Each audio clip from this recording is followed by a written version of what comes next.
I recently released a new Jabba's Palace roll call video. In that video, I introduced Klaatu, which, depending on the time period you're talking about, either refers to a specific character or a race of aliens, or both.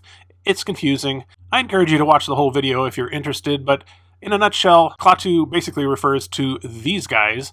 These are the green Nikto guards in Jabba's employ.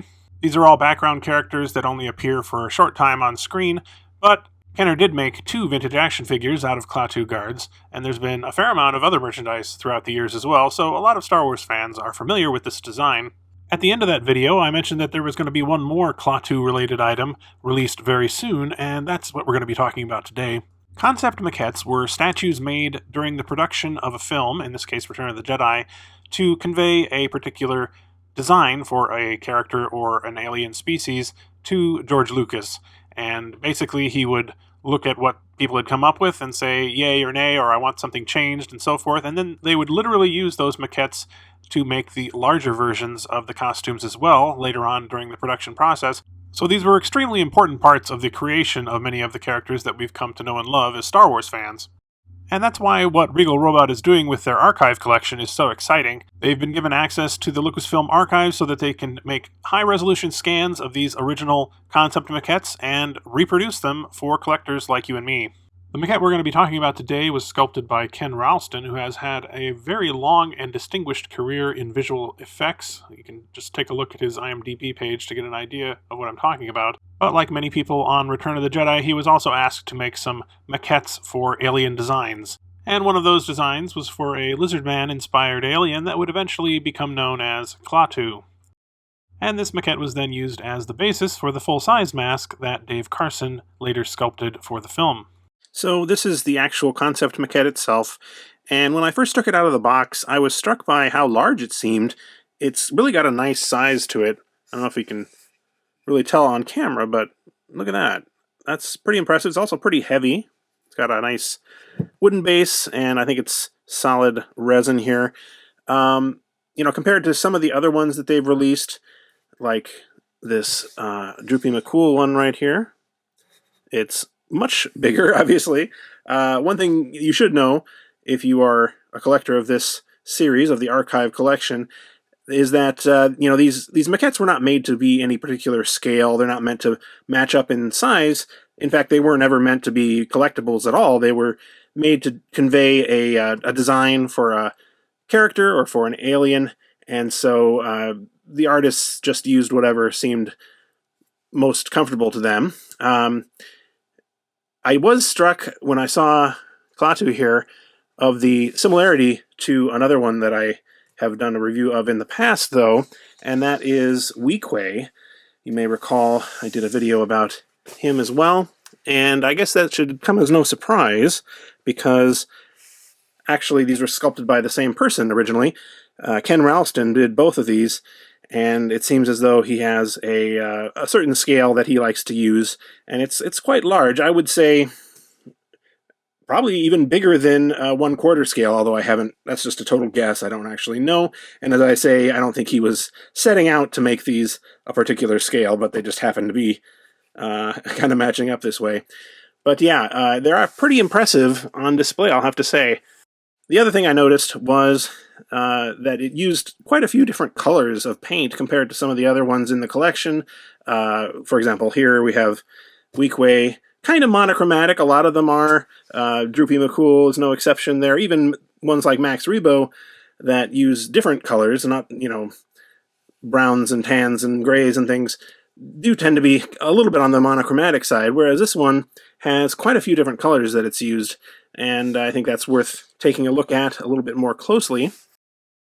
So you can see that they've got the green lizard skin here, but it's not, just green. It's got some nice yellows and grays and other kind of subtle colorings in there, colorations. I do quite like this design, though, that he's come up with the, I guess you'd call these horns, kind of sticking out at various parts of his face. And the eyes in particular, I think, are nice and shiny and reflective. Even though they're all black, they do give him a sense of life that you might not have otherwise. He's got his headgear as well, which has lots of different colors in it, surprisingly. Look at that.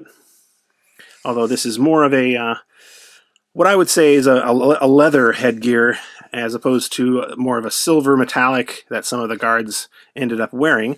One other thing about the headgear that I noticed right away is that he's got a chin strap. That did not show up in the final costume for any of the Klaatu guards, as far as I can recall. Makes him look a little bit like an English bobby when you look at him from the side, actually, now that I'm looking at it.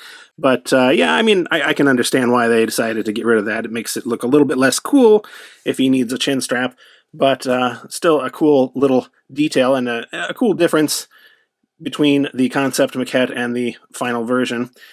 Now, Ken Ralston, the sculptor of this piece, mentioned in an interview with Tom Spina from Regal Robot, which you can see up there, by the way, that I mean, he was sort of tongue-in-cheek. He was asked about this, but he said that he was a little disappointed in the final version that was sculpted by Dave Carson for the final full-sized latex mask, because it didn't quite seem as sharp, I guess, or as angular as this piece does. And I can sort of see that, although I like them both. I mean, this does look maybe a little bit more reptilian, I guess, than the final Klaatu design, perhaps. But yeah, they're both pretty cool. I thought it might be interesting to look at the concept maquette alongside all of the other merchandise that I introduced in the Jabba's Palace roll call video I made about Klaatu. Everything except for like the Halloween costume and stuff like that. These are basically all of the 3D representations, all the figures and so forth that have been made based on this original character, which was then, of course, translated into a movie costume, and then, you know, it went through several stages, of course, but it is interesting to think how this has influenced all these other products, and to see that it hasn't really changed all that much, even with all the intervening steps there. You can still clearly see where this original concept ended up in these alien designs. So that's part of what I like about these concept maquettes. You can really see, you can really trace the history of these designs all the way back to their very beginning. One of the aspects of this product that I haven't touched on yet is that it comes in two different editions. There's going to be a signature edition, which is limited to 100 pieces and comes with a signed plaque from Ken Ralston, as you can see here. But there's also going to be a Legacy edition. Now, the Legacy edition concept debuted with the Rancor concept maquette, which I have reviewed on the channel before.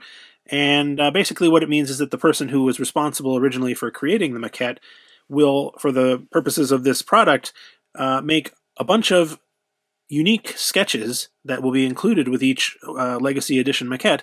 So you get a piece of unique artwork with your maquette, which I think is really cool, and it's nice that it's tied to the person who actually made the piece. So in the case of the Rancor, I have a unique sketch that Phil Tippett made, and for Klaatu, we're going to have unique sketches that Ken Ralston has made. Pretty much all of the sketches that Ken Ralston has done are in color. They have several different colors used, and used well, I think, too. They're very well done. And you can see a few of them here just as examples. As I say, these are all unique, so you never know what you're going to get when you buy this. There's a little bit of an element of a chance there, but I think they all are going to be good. I doubt if anyone's going to be upset about any of them. Some of them actually are kind of comical, and other ones are a little on the more serious side, but they all look really great. I'm going to introduce the one that I got here. Now, they come in a small picture frame like this, along with the signed plaque, and you can see here, mine has Klaatu kind of looking off to the side, but I think this is a really excellent quality sketch, and nicely colored in as well. And of course we have here the signature on the bottom as well. Ken has a very distinctive and powerful looking signature, I think. It's really cool. Anyway, this I think looks great displayed just in the back of your maquette here like this, and adds a certain something to it for sure.